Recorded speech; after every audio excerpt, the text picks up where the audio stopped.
Alright, welcome back, ladies and gentlemen, and welcome to the Grand Finals, the Corsair Cup number 24. We're going to be starting down here in the bottom left-hand corner on top of one of our finalists, representing Team Root for Gaming. Give it up for Hydra. I know I messed that team name up. Is like Root for Gaming? Is that something people say? In the top left, as the red Protoss, he's Liquid MaNa. There you go. Make you feel better. Feels so much better now. Liquid. Liquid. It's French. Is it? Do you say MaNa or do you say MaNa? MaNa. MaNa. Yeah. I know Rifkin does too. Because when you said MaNa, I was actually a little jarred. I was like, oh. What is that? I don't understand. Yeah, that's the exact sound I made. Just muted myself. Just mute yourself. Just in time. Yeah. Anywho. This opening from Hydra, I think it's kind of cool. Like, it's the whole, like, grab your third as your natural to increase creep spread and all that stuff. It's something that happens a lot on maps, but All Arena is probably one of the maps that I've never or, like, rarely seen that on. But I like it. We've certainly been seeing it just become more and more the standard, you know, and it really does, I think, come down to, like, on some maps, there's a creep spread element that has always existed for whenever this was in the meta, or the creep spread gets started out a little bit sooner. But on a map like Arena, that doesn't really, like, they're kind of around the same point, you know? Yeah. But it is a thing where if they're going to try and pylon block you, you know, they go to the natural, you wouldn't even have the natural anyway, so joke's on you, Protoss. Or if they try and go for the third, you do just go for the natural, and the joke's on you again, right? Yeah. Just having that option there, as opposed to getting dicked over by two pylons, which sometimes still happens. If they scout early enough, they put pylons in both locations, is better for the Zerg. Yeah, I like to call those the in-control pylons. Like, I know Artosis tried to make in-control pylon like a thing to replace Artosis pylons, but no. The in-control pylon is when you are just blocking your opponent's natural expansion for like 10 minutes. Ah, I see. Is that something he does on his stream a lot, or you just wanted to name him something? No, that's like what he used to be known for. He used to be like known as the Protoss player back in the day when Forged Fast Expands were still a thing. He would be the guy that went for the pylon, would cannon or like throw down 1 or 2, 3 photon cannons, and then throw up a cybernetics core to protect the photon cannons. Like, he would go all in on the defense of like those natural expansions. That is so long ago. I don't think I was a fan of In Control back then. Like, not because I didn't like him, because I didn't know about him. I was always a fan of In Control. That did sound pretty bad, but I mean, I didn't really know a whole lot about it. I was actually at that point probably like learning about Marine King Prime and stuff. I don't know. Yeah, these Zerglings getting a lot of good, not only just like scouting information, but even getting some good damage done. 3 workers killed so far.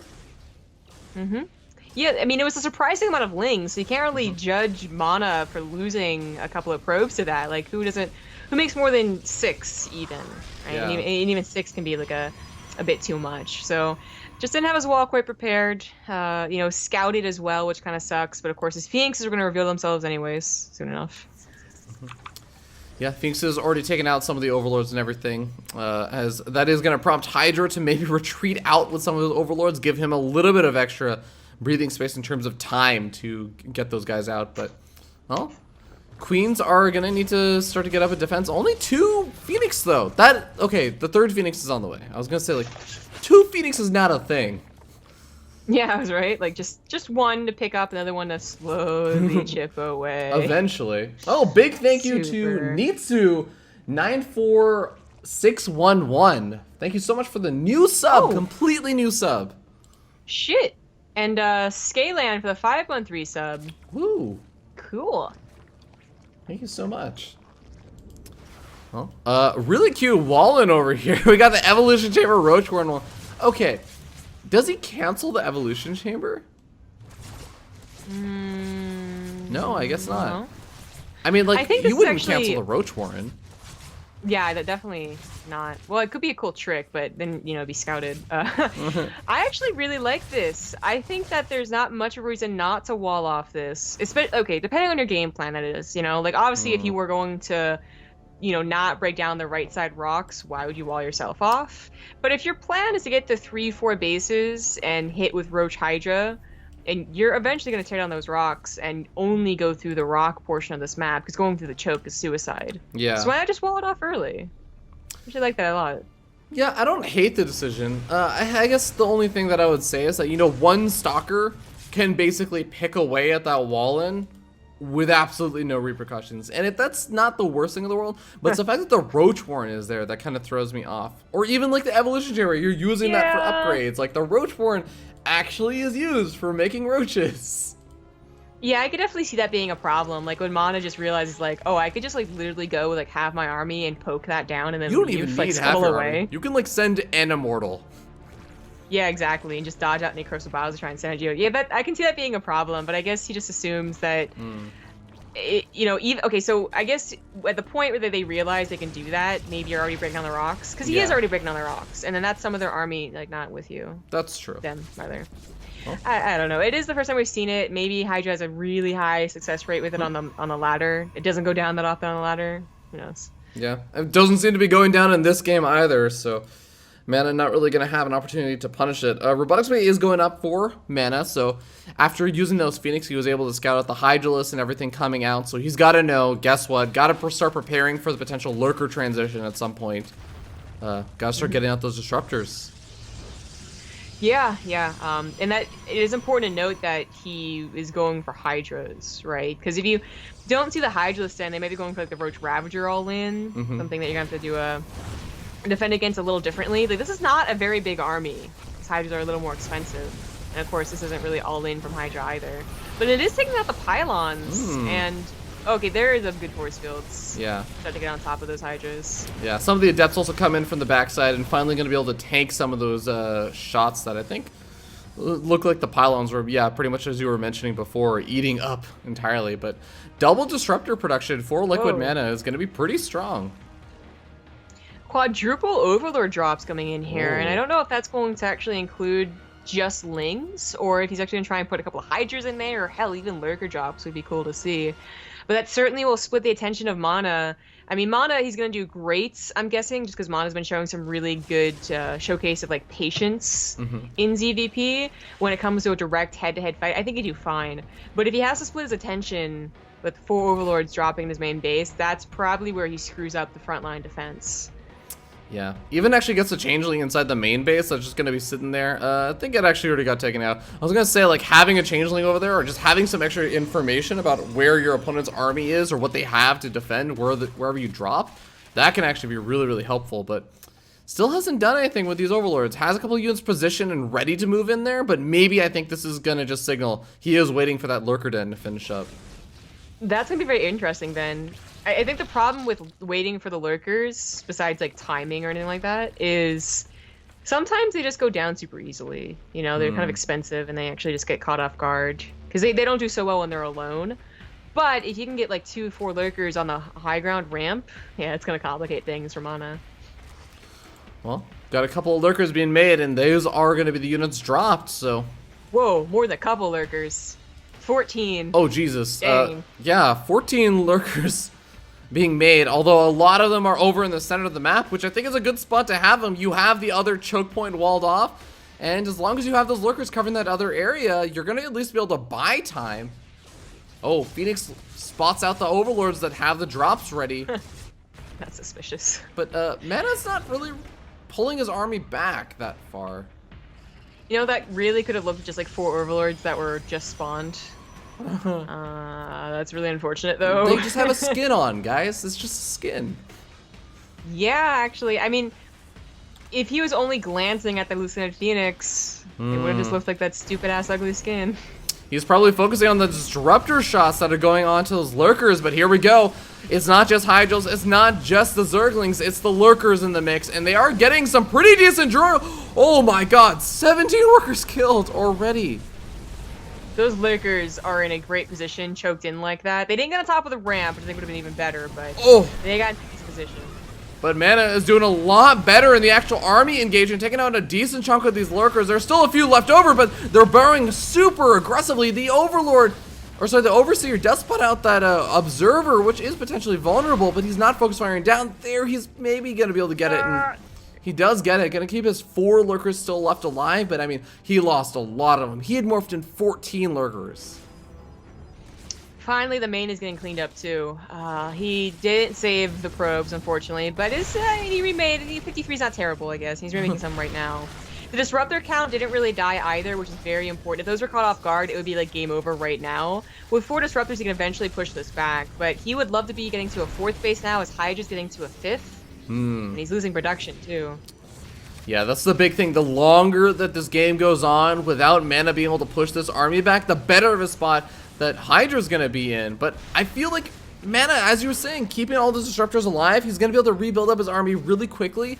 And then I think he's going to have this potential for a big counter swing. The problem is, I think these lurkers are just buying so much time, even with beautiful disruptor shots killing a ton of these Hydralists. Yeah, this is going to be another good shot. Yep, that's pretty decent. Does he have charge? No. Okay, yeah. Blink, I guess, is depowered. Yeah, Oh, he yeah. never powered his Forge or his Twilight Council. Oh, that would be so useful. They're actually really close to finishing, too. Oh, no. Oh, that's really frustrating right now, considering, yeah, that would have helped out quite a bit, but he's not able to break through, and I feel like it's already too late at this point. 84 workers, money off of 5 bases. Hydra's just gonna have like ridiculous amounts of macro. He's already leading up about 50 supply. I mean, disruptor shots are good, but they're not that good.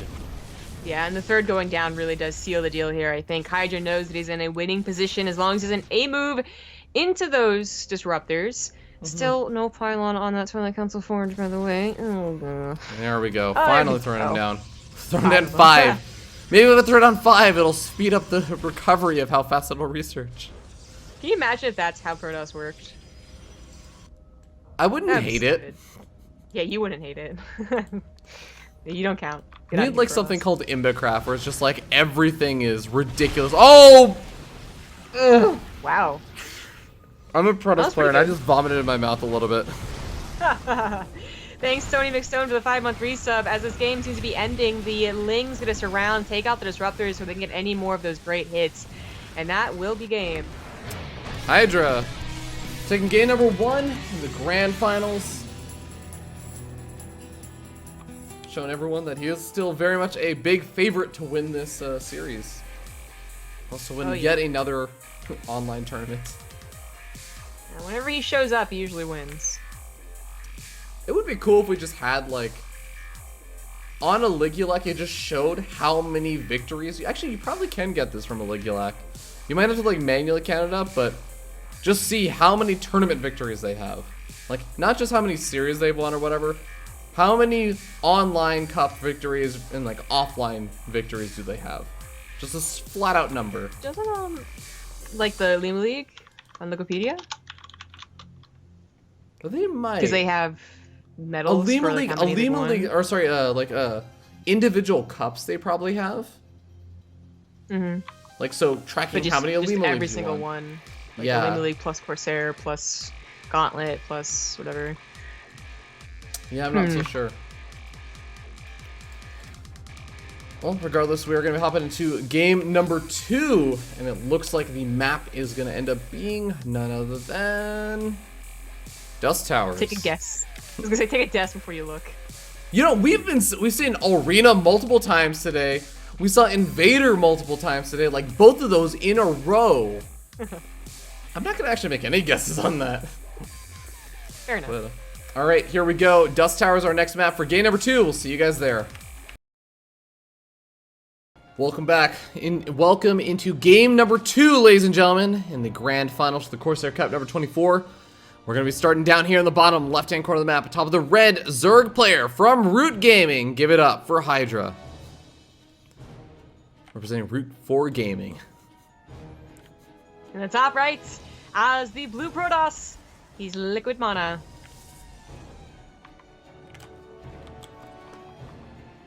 If I try hard enough, I can maybe make Root for Gaming a thing. I mean, I'm sure people say it like as a cheer in chat. It just is like No, because you always say it's Root, usually it's Root Root for Root. Root, and you say Root Gaming. And I just mix the two up. You can say root for gaming. Root for Gaming? You know, just in general, I like gaming. Root for Gaming! No, I'm not rooting for the Root player. I'm just rooting for, you know, StarCraft in general. Yeah. Not even absolutely. StarCraft, just, you know, go gaming. Yeah, totally. Got a 3 hatch before pool coming out from Hydra. Makes sense. I really think that while MaNa has a ton of like cheesy aggressive builds in PvT, I think that Protosses don't have the same early type of aggression possible in PvZ. Like there's the double gateway, I suppose, that sends like a couple of adepts over, but that Oh, you just cut maybe. out. Oh, I did? Yeah, for like a split second. Can you hear me now? Yeah, I can hear Oh, you okay. now, fine. Okay, yeah, Weird. so I was gonna say, like, the double gateway opener isn't like, you know, an all-lane or anything like that. It's gonna kill them and really punish 3-4 pool. And it's something that you have to be already going before you scout the 3-hatch too. Mm-hmm. I mean, MaNa could see that 3-hatch and be like, oh, now I'm gonna, like, hide a Dark Shrine somewhere, because F you. But it's Dusk Towers, and I feel like you would only choose this map if you really wanted to macro on it as a Protoss player. Yeah. That is definitely what you think of whenever you think of Dust Towers. It's just like macro map. It is like the most typical and standard macro map that we probably have seen in a while. Even like compared to a lot of the old macro maps that we would have, this is like a map that you can go to 4 bases pretty safely. Mm-hmm. But Stargate gonna be coming down from MaNa, so he's gonna try and get out that early Oracle, or maybe just the Phoenix opening again. That was actually another kind of interesting decision. I was actually expecting the Oracle at the last game. Yeah, I mean, Oracle or Phoenix. It's Phoenix again. Yeah. Okay. Well, the Adept gets in here and further scouts, I suppose. Of course, already seeing the 3-hatch pool, but making sure that they're saturating it, because I remember back when Dusk Towers was so popular for Protoss to take a third base, as it still is, but it's also popular for Zergs to just try and ling all in and kill your third. Back in the day before Protoss were like, wait a second, I can make sentries still. I can make sentries. I can make sentries. That's still a unit. Like, they didn't remove it from Legacy of the Void. I can defend my third.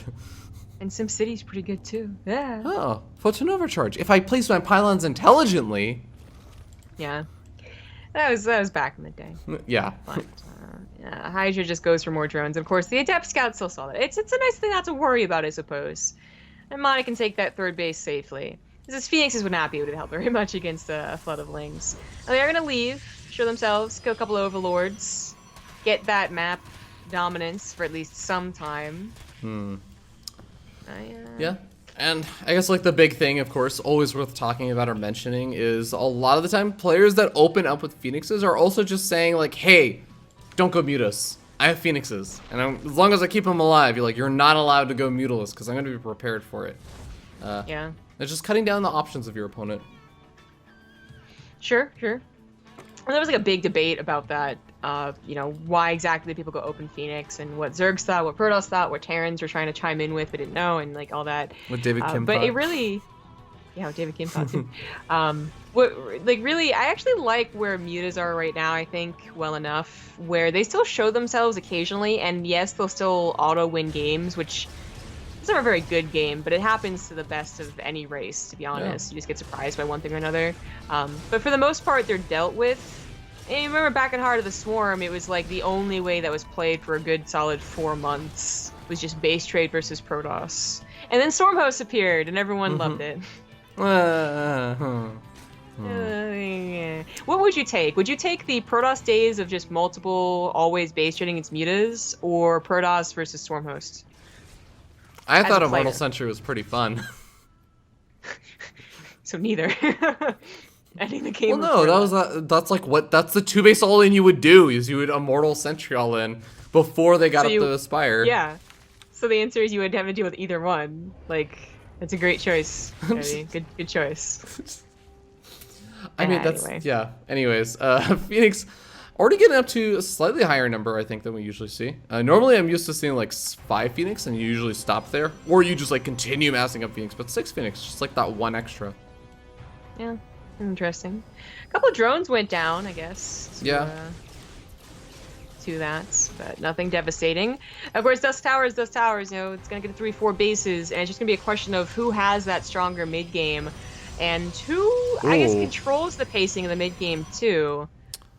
Well, MaNa reduced down to the standard 5. This is why you produced the 6th. In case you lose one. But sort of cool, like, taking a look at MaNa, and I would say, actually, even though, yes, Hydra has already gotten up his Hydra tech and everything, he's getting up some pretty good upgrades. I would actually say MaNa is the one that's playing really, really quick on tech, where he's got the double robo out, he's got Storm being researched, he's got his 3-base economy and everything. Like, he's teching up pretty quickly off of not a lot of units, and I feel like if he can get away with this, he's going to be really geared up for a big, big 3-base army. Yeah. I guess that's what good Phoenix can get you. You know, they get a lot of scouting, they can see the saturation on all the bases, obviously the 4th base going down, and ideally they see the tech too. So, you know, it is important to note, since we've been seeing so many other Zergs do this, but Hydra's not going for a Baneling style in either one of these games. He is actually just kind of more old-fashioned, not new and hip like the kids, and just going into those lurkers, which is really good for MaNa to scout. So he knows that Hydra rushes Hydra all lanes. I think there was like a week where they were pretty powerful, but usually it is about the Zerg waiting for lurkers, and if you know that, then that's quite a bit of time, so you don't have to worry about being attacked, and you can actually tech as hard as MaNa's been doing. Yeah, Hydra might actually even be a little bit surprised to say, like, you still don't even have an attempt at a 4th just yet, which I think is starting to get a little bit on the later side. It's not like too late for MaNa to grab a 4th. He's not like committed to a 3-base all-in, but with more gateways being added on, with just more units being added on, I really do feel like MaNa is trying to say, like, I'm gonna hit you with a massive 3-base attack, and I might take a 4th behind it, but I'm gonna try and like get damage done. I'm gonna try and kill your bases. I'm gonna try and kill your army and maybe win the game right there. Well, production is finally finishing up for MaNa, so maybe that's just what he was waiting for.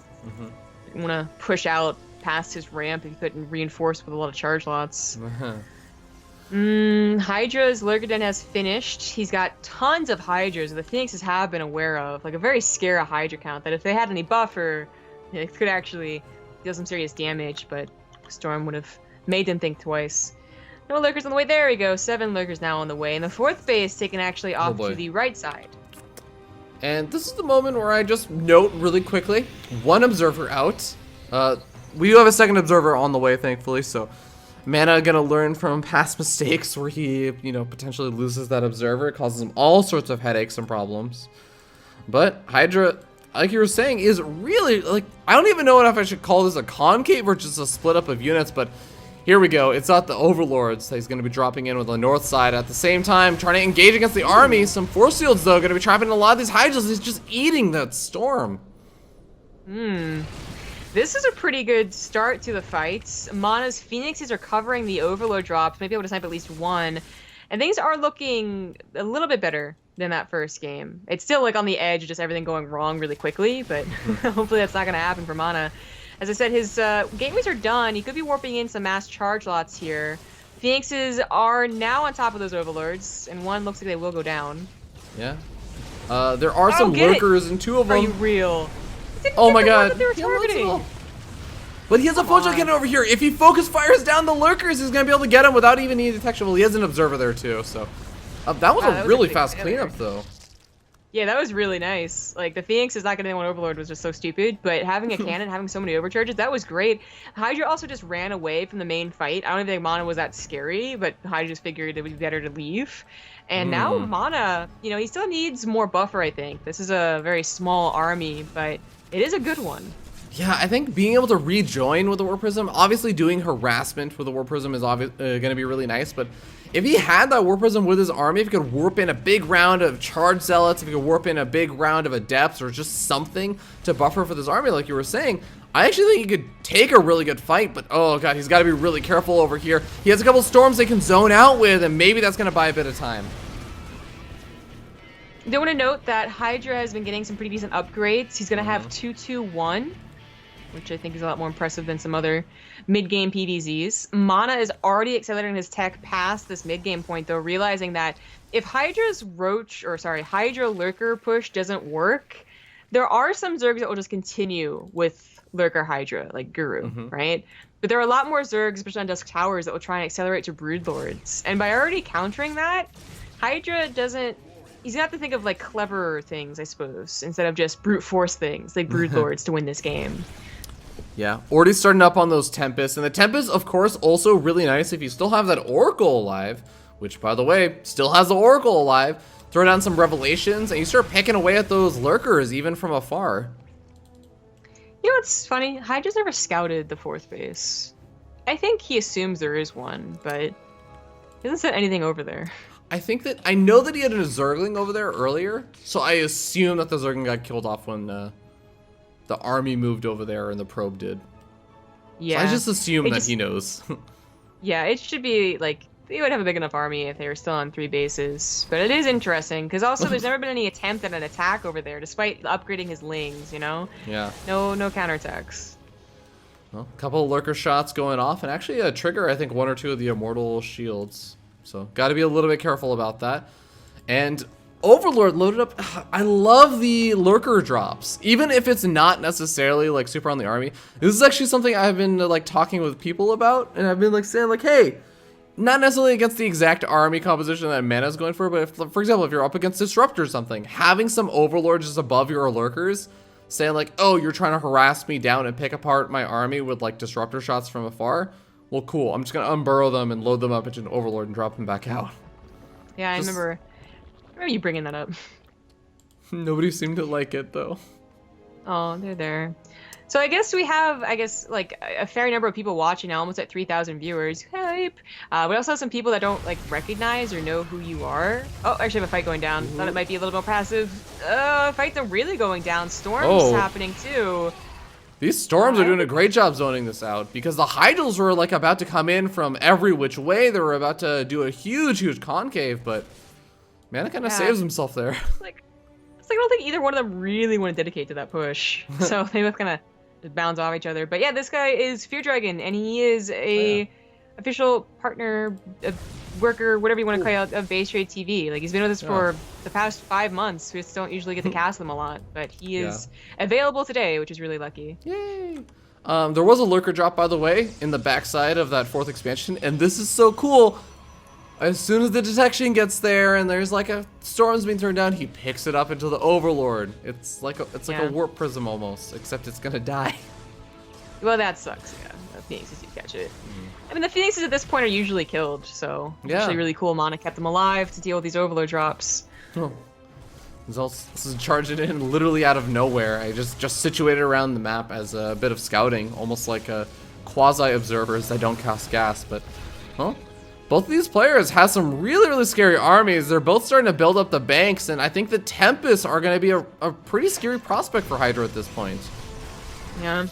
To be honest, Protoss late game that is, does seem to be better. Zergs are really having trouble when the Tempest counts gets too high, when the splash gets too much, you know, a lot of Archons, a lot of High Templar. And there's not much of an option for direct fights. You know, you get Vipers, you get Infestors, still not a lot of damage to be done. But in terms of like outmaneuvering your opponent, I still think that's something that a really good Zerg player could abuse. Like the Nidus Worms we saw, or the Overlord drops we're seeing Hydra try and use. Yeah, it definitely is really difficult. And look at this, we're already seeing lurkers just getting picked off from afar by the Tempest. Observer providing the vision, and even if that Observer ends up going down, guess what? There's still that Oracle I mentioned earlier that can throw down any revelations.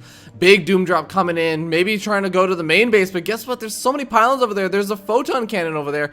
I actually don't think this is going to be that effective if he goes to the main. He's going to try and maybe unload over here, but this kind of just feels like he's trapping himself in. Yeah, he's got to pick up immediately. Oh, the Void Race. Well, I guess actually Void Race will die. Never mind. I mean, they'll die, but they'll they'll kill the Overlords and cut off the escape route. Like all of these units' lives are pretty much forfeit. Run away from the storms. Hydra trying to come in from behind, I guess, was hoping to find some of the army out of position, but the Tempest are the slowest part of Protoss' army, so they're back there anyway. Oh, well. He saves his 3 Overlords on the other side. Oh no, the Phoenix are gonna find them. Drop it! Drop it! Drop it! Drop it! Oh well. Auto attacks. Down. Oh god. Oh my god, these Tempests are just like unopposed right now, charging on in. I like the idea of getting up the static defenses for Hydra, because again, it's something that a lot of Protoss players are pretty much dominating in the late game, but I'm not sure if Hydra has the bank for this. One thing that I know, I've talked with a couple of players, like, the late game for ZVP, if your opponent has actually gotten up a ton of these Tempests and everything, is you actually can just go into like this really weird Ultralist transition. And basically the idea is you kill off your opponent's economy completely, while they're just sitting on like these Tempests, and yeah, they'll eventually kill off your stuff. And yes, the Immortals can be effective, but there's not actually that much to tank. So if you mix in like a handful of good Zergling count to tank against the Immortal shots and the Ultras charge in from behind, you can actually do okay against this army. And just like, it's kind of like the same thing that Ultras do versus Liberators, was like, cool, yeah, the Liberators will siege up, and yeah, they will kill the Ultras if they're actually like there and in range and like continuously getting hit. It's kind of like that perfect scenario, though, I think, when it comes to versus Protoss. Versus Terran, like, yeah, you're absolutely spot on with what they can do.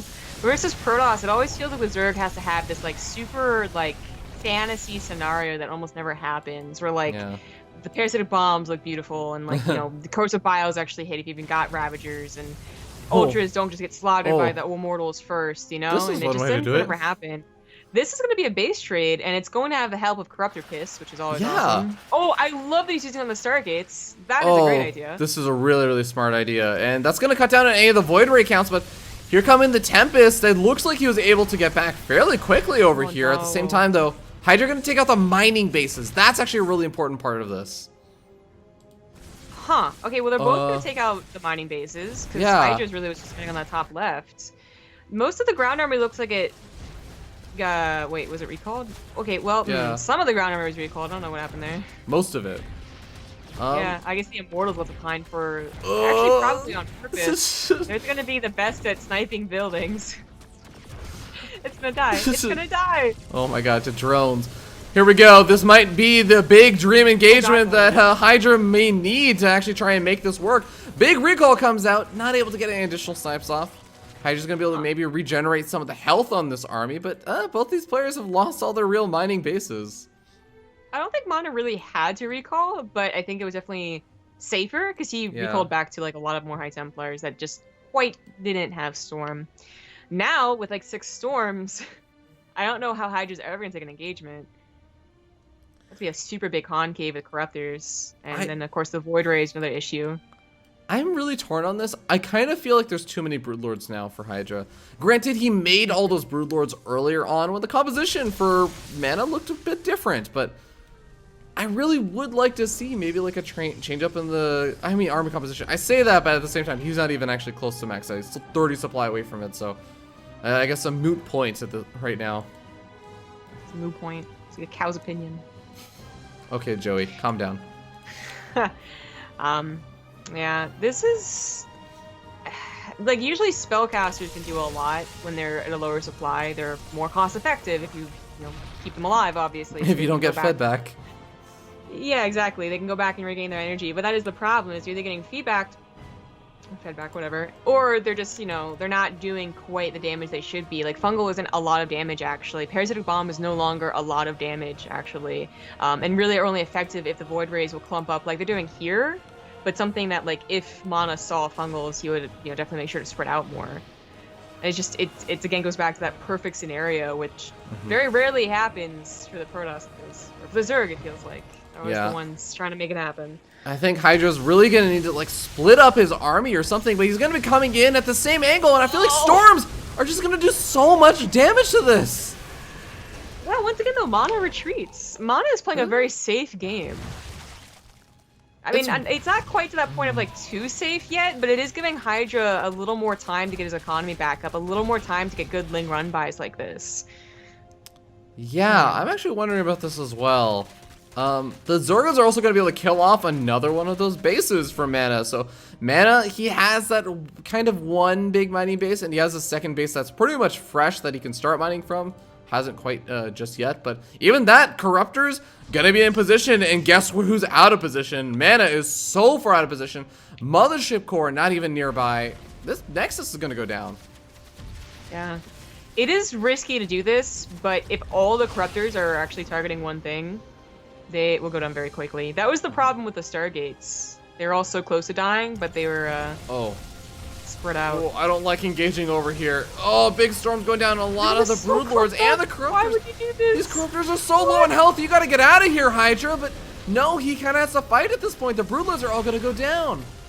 Oh, what the hell? I don't know why the Void Rays even bother trying to take out the Broodlings. But they're still gonna be able to chase on the Broodlords. And Hydra's just, what can he do except make Lings? He doesn't have any gas. You have to Ling base trade this, Ling which base trade. admittedly would be kind of difficult for MaNa to clean up, like with his Archons and his Immortals and his Slow Tempest. I don't know. but- He has +3 weapons, and there's only +2 Carapace. The Zerlings will two-shot the Zerlings. I guess that's a good point. Just in general, he could probably match the amount of Lings Hydra could make. They both have a similar mineral bank.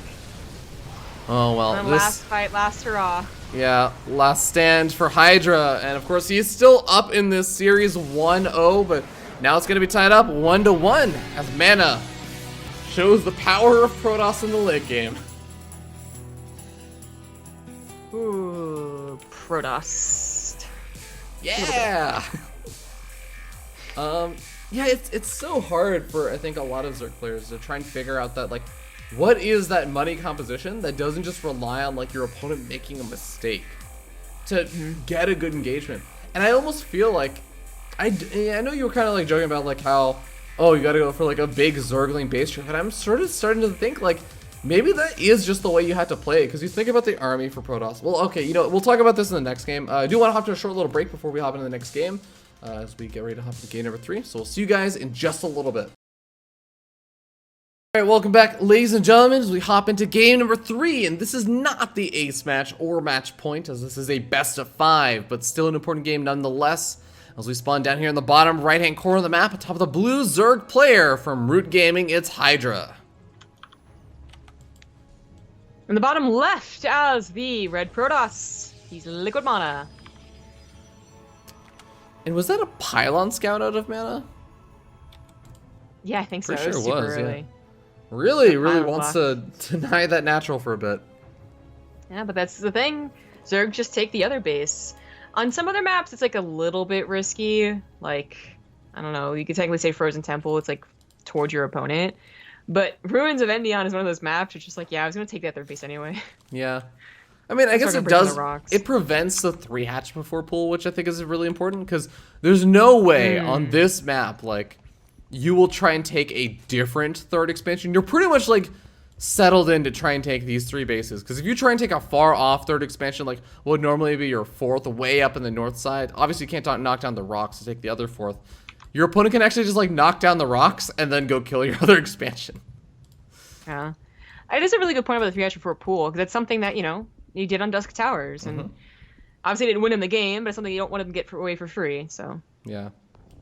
Yeah. And actually, speaking of that last map, Ruins of Endion can play out a lot like Dusk Towers, to be honest. It went from being a hyper-aggressive map, because people were like, ooh, rocks, let's early pool and break down in the rocks and then win, to one of the more passive ones, where it's more like, yay, hatcheries, and break down the rocks, and yay, Nexus, and break down the rocks. Yeah. And don't do anything else. Well, big shout out to Lemonster 1357. Thank you so much for the 7-month resub. Whew. I would have gone with Le Monstre. Lemonster. Fancy. Le Monstre. Actually, that's like the French monster, I guess. Monster. Number 1357. Huh? Monstre. That sounds like the French word for monster. Huh. I guess. I don't. It took 4 years of French, man. Think I remember any of that shit? I have no idea. Why is Rifkin saying in the chat that you got an email saying Twitch is removing Partouf?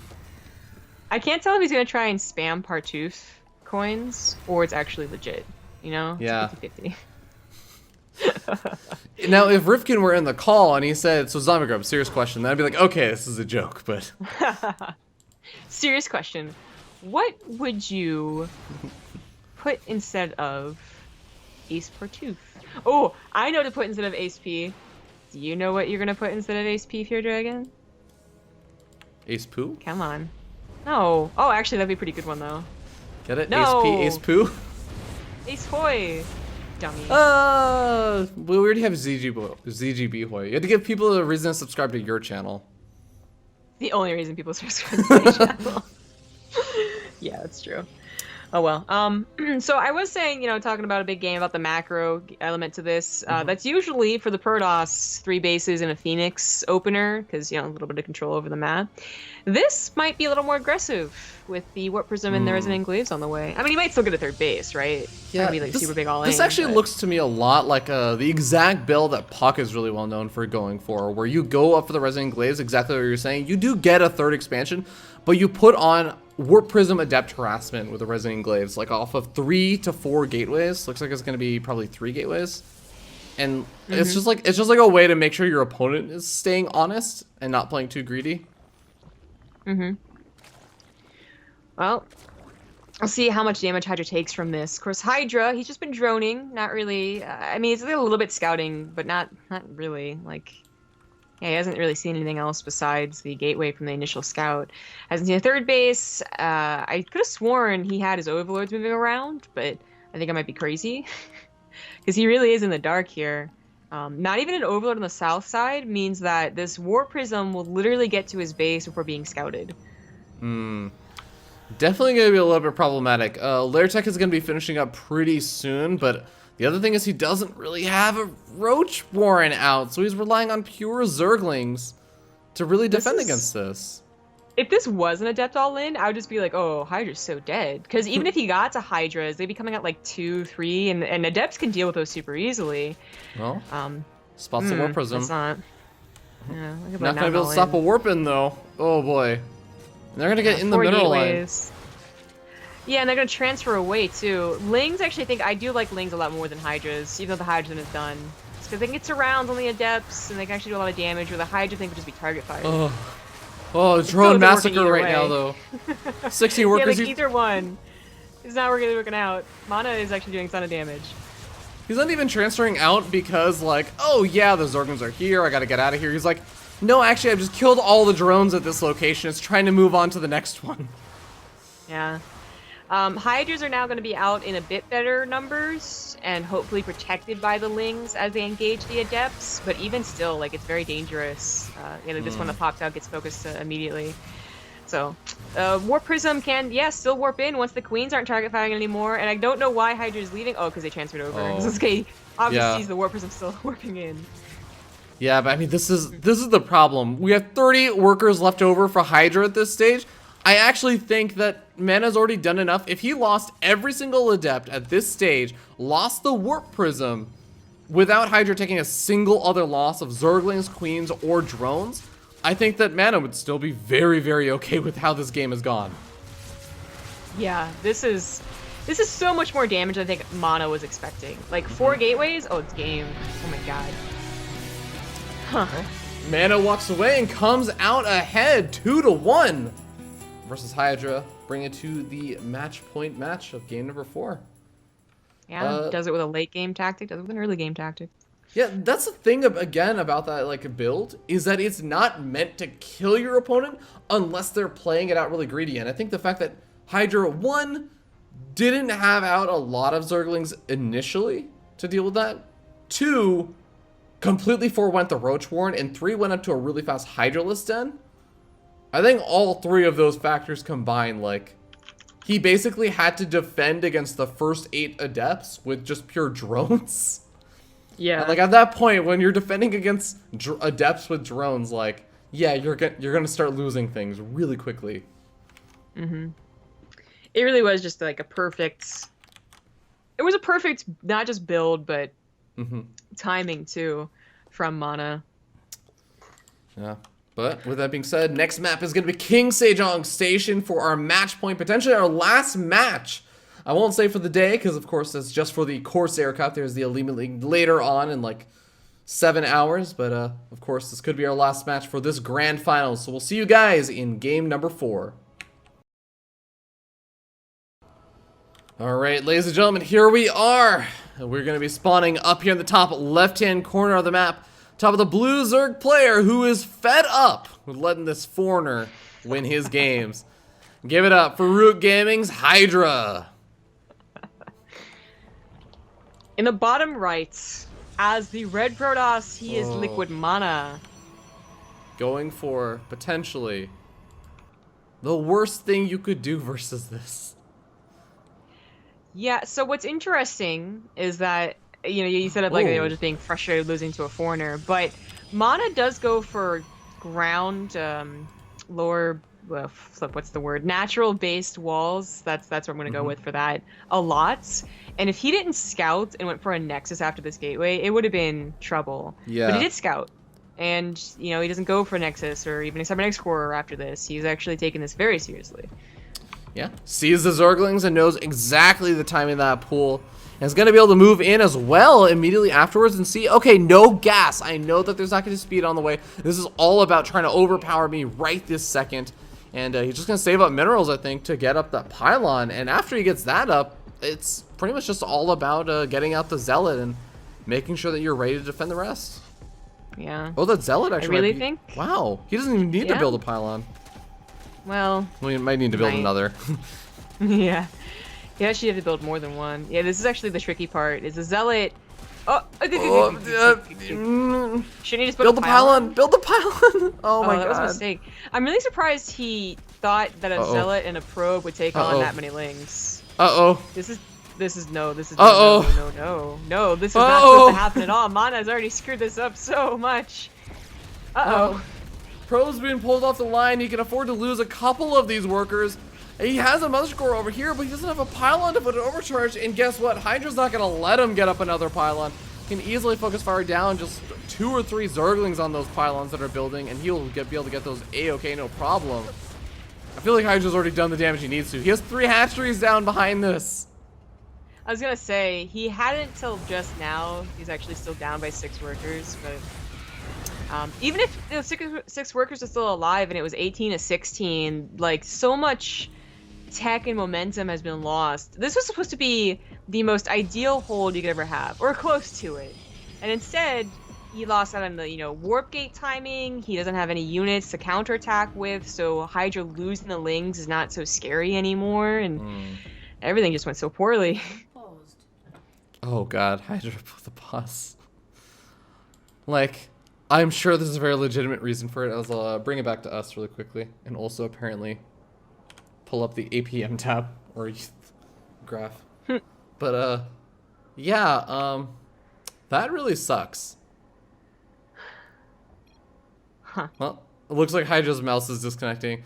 Yeah, MaNa's, of course, like, MaNa's gonna be a good sport about it and everything, but like, I will say, it really does suck when you're like, you're losing, and then your opponent's like, hold on, can we pause before we resume this game that you're like, clearly, like, it's done. Yeah. Like, it's over. Like, let it sink in. Like, the reason why I think MaNa hasn't tapped out yet is because he isn't fully aware of how committed Hydra was.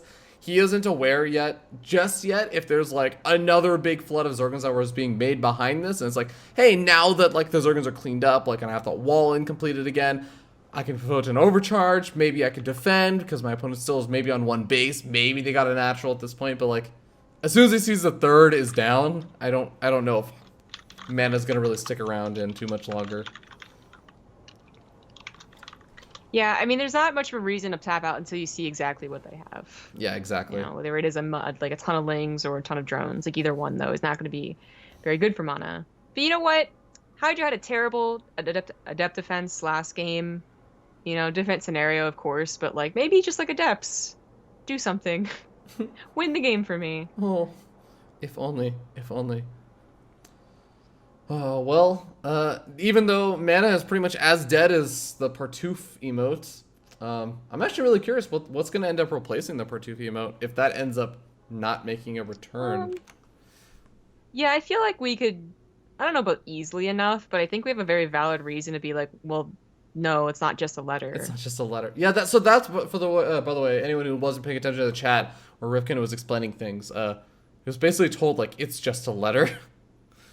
Yeah. It's just a letter P. Yeah, I don't know. But it's not. So I feel like, I don't know, there So might be much more someone than that is It's like, a symbol of right, hope. but we'll see. We'll see what happens. Here come the Adepts, and they have a lot to do here. They, not even they, it's only one. She needs to just rack up the kills. I mean, but maybe he only got a Well. Okay, well, MaNa, what does he decide to do now? Does he try and get a Nexus, or does he try and, like, Dark Shrine? Yeah, I was gonna say, how do you feel about Dark Shrine? The thing could kill an Overlord, though. So, like, he put the Dark Shrine, like, where would he even put it to hide it? Overlord just gonna chill in his main base for as long as possible. Put in the bottom left-hand corner, like a true Protoss. Oh, good God. I really hope that Hydra doesn't make the mistake, though, of underestimating Adepts, because I actually like that MaNa's not committing them. I hope he doesn't commit them here, too. Because if it's 3, easy enough. 5, still not terrible, but 7 and 9 will take on Lings, especially if they're in a good position. And that could be something that Hydra forgets, basically. Because it often seems like reason Zergs die to Adepts is that they forget how good they can be, especially in higher numbers. Yeah, I mean, it's definitely possible. Zerg's speed is also not finished up, so I mean, a lot of these Zergans are going to get slowly picked away at. And that is going to cause some problems. Even denying a bit of that creep spreading, so making sure that the creep isn't totally connected. As more and more Adepts rally on forward, it looks like MaNa is just going to try and grab a natural. He isn't grabbing a second gas geyser. He isn't throwing up any additional tech. The fact that these aren't speedlings is really helping his case here, but they're so close to being speedlings. His micros can only last him for so long. I mean, trading out for Lings is not bad, because you gotta imagine these are technically drone losses. You know, they're not all the drones that Hydra could ever have, ever, but that's really minimal, because he's still droned pretty hard behind all that early aggression. Looks like these Adepts, for the most part, are going to get caught finally, as a majority of them go down. One final one does manage to escape just barely. But, well, actually, no, it looks like we had 2 more that were split off in a different direction. So maybe able to get away for a little bit longer. But, I mean, again, like, it's 26 workers to 40 right now. MaNa still just barely managed to finish up his main base. Or, sorry, his natural expansion. And he's only now getting up tech. And I would say the tech is what's killing him the most right now. Yeah. He's gonna imagine, even if all the damage had been done, but the pylon had not gone down, and Warp Gate was still researching, for instance, and it was like 30 seconds faster, he might have been able to power that Adept harass with a proxy pylon. Obviously, it would be a fast warp-in, but it'd be a warp-in and maybe snowball, but yeah, the aggression was never really the type that would end the game, so I didn't have to worry that much. And yeah, the other tech was just so delayed because, of course, they had to get the Nexus down. So Resident Enclaves, I mean, that'll be done by the time Hydra's ready to, like, push with, like, a Roach army. I don't know how I feel about Resident Enclaves. Adepts are good, but yeah, I think I almost feel like he's kind of just hoping that Hydra sticks around on pure Zerglings, doesn't make anything else for a good bit of time, which, I mean, granted, the Spire is what's going to be the follow-up behind this, so there isn't going to be a Roachborn or anything he's going to have to worry about. There's not going to be Baneling Nest he has to worry about, so maybe he can make some magic happen, but we'll see how much mana he has. Spire is just going to be the real nail in the coffin, you know? Yeah. It just puts a straight hard timer on this. Well, Gateway all in, Resident Enclaves, try and make it work. You know, the funny thing is that Aspire could be the downfall. Like, if Hydra was just banking up all of his minerals and gas for only mutas, they would have a tough time cleaning up 3 different bases of Adepts. But he's not. He's actually getting a lot of Lings and Roaches on the ground, too. So he'll have an army to match that of MaNa, even if his Adepts get into every nook and cranny. Yeah, the Roaches are out, as you mentioned. Of course, Hydra has scouted out every single one of the gateways that MaNa made, so he knows how all in MaNa is at this stage. So he's just going to try and pump out more and more units, and he's probably not going to cut too many corners in terms of just spending some of that gas bank. He is going to have the Spire finish up now, so guess what? He's got enough money to start up 8-9 Mutalisks. That's more than enough to kill off the Warp Prism. Yeah, he just supply block for a second there, but there are 10 mutas could come out right now. And that's gig. We're gonna go to the ace match. I mean, it's confirmed. I don't even. These Adepts are kind of cute, I suppose. Like, I'll never see me over here, but the Overlord did. So yeah. GG. And Hydra walks away with game number 4, bringing the series 2-2. Getting ready to move on to that ace match. Yeah, we're gonna get the last map going. And I think we'll take a break before that. It's the last match is guaranteed coming up. Ace match. No more matches after this.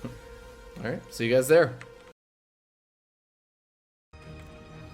All right, ladies and gentlemen, here we are. Game number 5. It's the ace match in the grand finals of the Corsair Cup number 24. Spawning up here on the top left-hand corner of the map, we have the red Protoss player representing Team Liquid. Give it up for Liquid's MaNa.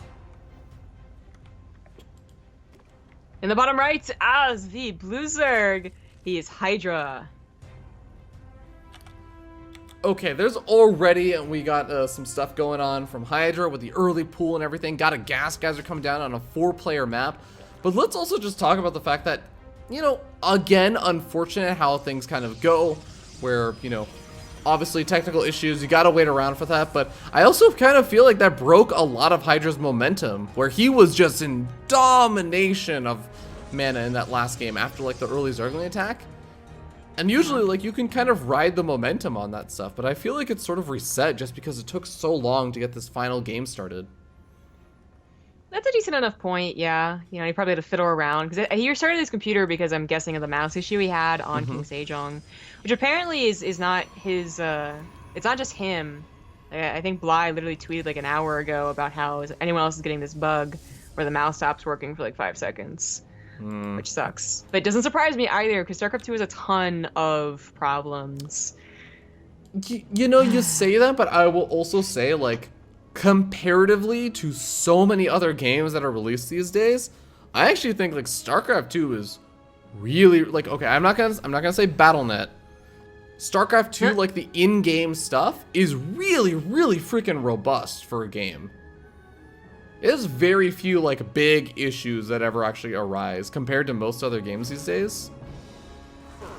I guess it's really hard for me to say one way or another though, because it really is just like, you know, this is like my job, and I supposed to like make lobby, so I'm like the one that's always reminded that a lobby bug exists. Yeah. So I'm sure like to a bunch of like other casual people especially, they're gonna be like, huh, it exists, what? But to have it like every single day, obviously the mouse bug would be the first one I think to really affect in-game play. Because what else we have? We have the transparency bug on Dusk Towers and one other map I think, but that doesn't really like affect you, right, with creep. And then there's a couple of spots on some of the maps that I feel aren't supposed to be there, but that doesn't really break any of the maps. So yeah, I mean, I guess you always defending StarCraft, whatever. That's what I'm here for. I'm here to balance it out. That's why you're going to the summit. Yeah, exactly. I mean, what's you know what? We're gonna be attacked. We just need someone to defend us. Who defends us on a common basis? I mean, through forfeit in our fight, I did kind of win because you forfeited out. We were supposed to fight at Austin. Jesus Christ. You know what? Whatever. Oh, actually, you know what? You know, last time... You want to bring your boxing gloves to the thing in California? So I was going to say, like, last time we were at Blizzard headquarters, we went outside and they were having one of their classes. Like, seriously, like, working at Blizzard guys sounds like really cool because they have a lot of perks. But they had a martial arts class going on in the front, in the grounds. Ooh. We could just like sneak on in and be like, yeah, we're here. I'd be super down for that. Give us some gear. Really quickly, I do want to talk a little bit about this game, since we had the early like Ling opening and everything, but it doesn't seem like Hydra is really able to do a whole lot with it. And behind this, we did end up having MaNa do something sort of similar to the game that he killed Hydra on, where he gets out Warp Prism, gets out Resident Glaze on 3 gateways, and just takes a third. It was on Runes of Endion. This game, Hydra should be way more prepared for it. He has roaches on the way and everything much earlier on. In fact, only on 40 workers right now and getting up a lot of roaches. So I feel like he's actually looking to cancel the third.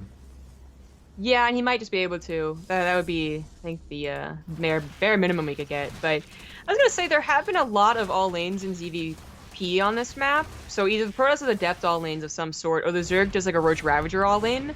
But I feel like I see the Roach Ravager all in more with horizontal spawns. Definitely not diagonal, where, you know, you obviously have a longer rush distance, which is not a problem for the Lings, but a bit of a problem for the Roaches. But if you see the Protoss taking a greedy third, you gotta try it. Well, gonna try and focus fire down some of those adepts, but they are situated pretty nicely. It almost reminds me of how Protoss players used to place their cannons over the third.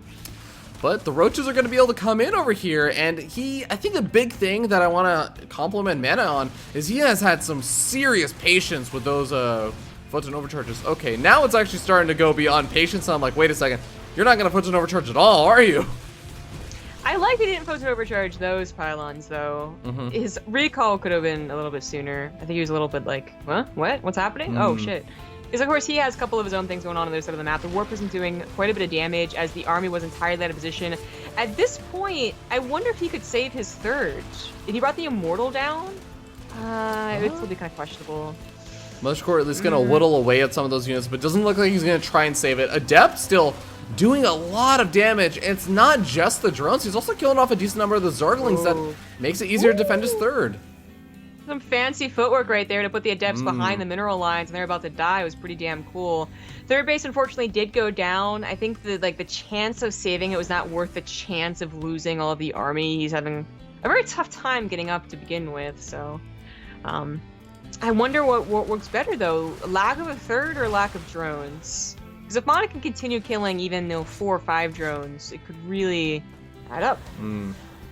Yeah, he's, I mean, continuing to just do little bits and pieces of damage, and also by killing out some of these Zerglings, he's actually forcing Hydra to remake them to deal with this. So, in a sense, he's also preventing Hydra from really going into massive droning. That's true. I almost wonder if, just attacking right now, legitimately, with MaNa's entire army would be worth it. He still doesn't have a ton of production, though, which is the only reason I'm like, I don't know. Yeah. The gateways isn't a lot of reinforcements. Yeah, I'm not so sure how much I would like it. I mean, maybe if that Nexus that he had just thrown down were 4 more gateways or something along those lines, I could see something working. But yeah, at this stage, I think it's maybe a little bit too late. Well, I mean, he can try, especially if it's a Mothership Core. We've been seeing the Mothership Core return as a recall unit, not just a post and overcharge unit, a little bit recently, but he's not bringing the Mothership Core. He's just attacking. He will have to definitely find a space that's more usable for force fields in case he does have to retreat. Hydra, I think he might be fooled by the fact that those Adepts and the Warp Prism retreated, though, because he's just been making pure drones. That's all he's been doing for the last minute, and that means that he really doesn't have a big enough army to actually deal with this. Those Adepts are mostly for scouting, seeing how big the army is, or if there's any Hydras or a lot of Lings, for instance. And I think seeing just that many Roaches and Ravagers gotta be pretty good for someone who has a Mortal Sentry Adept. A Mortal Sentry, I remember this composition on this map. Where are we at? 2014? Yeah, because those Adepts are adding a lot of buffer to the army. And the force fields, I mean, they're very quickly draining, right? But they're so good in this particular spot. It's kind of like the overgrowth dynamic, and that third base is going to go down. It could be focused. That Mothership Core right now, though, is sorely missed, I think.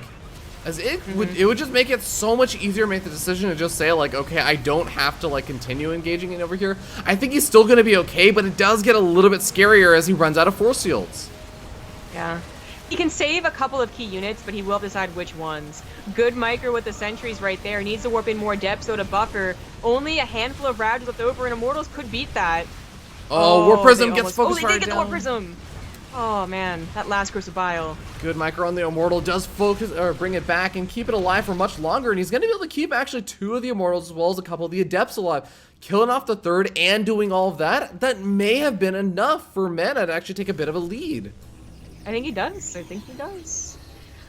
XOM, thanks to the 5-month resub while that all went down. It was obviously risky. I mean, we were literally talking about that exact idea, and MaNa to go for it was really risky, but it was really, I think, a lot having to do with getting off to the right side of the map. Had he gone to the middle, on creep spread, and he just gets concaved upon, I think he would have absolutely died, but abusing that third base as an extra force field is really good. Oh, this is a really big deal, though. Losing the Immortals is really going to hurt.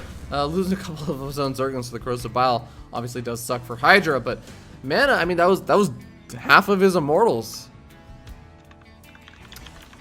Well, Hydralists are going to be coming out at the same time. Hydra also trying to say, well, okay, I lost my third, but I'm going to retake it at the same time. I'm going to grab a very fast 4th expansion and try and maybe restart my economy right now. But I'm not sure if it's really going to be quite enough. More and more Zerglings being made right now, as well as those Hydralists, and I think that Hydra knows he's got to have these units out for round 2 that MaNa's pushing out with. MaNa has some seriously good upgrades. Actually, if it's Chrono, I think it might beat Hydra's. Not enough to really matter, though. Yeah. The point is, still has an upgrade lead. That's just not a very big army, and it's really fragile too. Not a lot of roaches in there. Oh, I think this army is just gonna get absolutely obliterated. Drones trying to get on top of the sentries, oddly enough, actually making some damage happen. Wow, he's actually killing off some of these sentries with drones, but I mean, again, it's at the cost of drones, at the cost of the fact that he's not killing the rest of the army also. Yeah, this looks like it's gonna be MaNa's game. What a back and forth game for the ace match, and congratulations, MaNa, taking the Corsair Cup. Walks away with those big $60.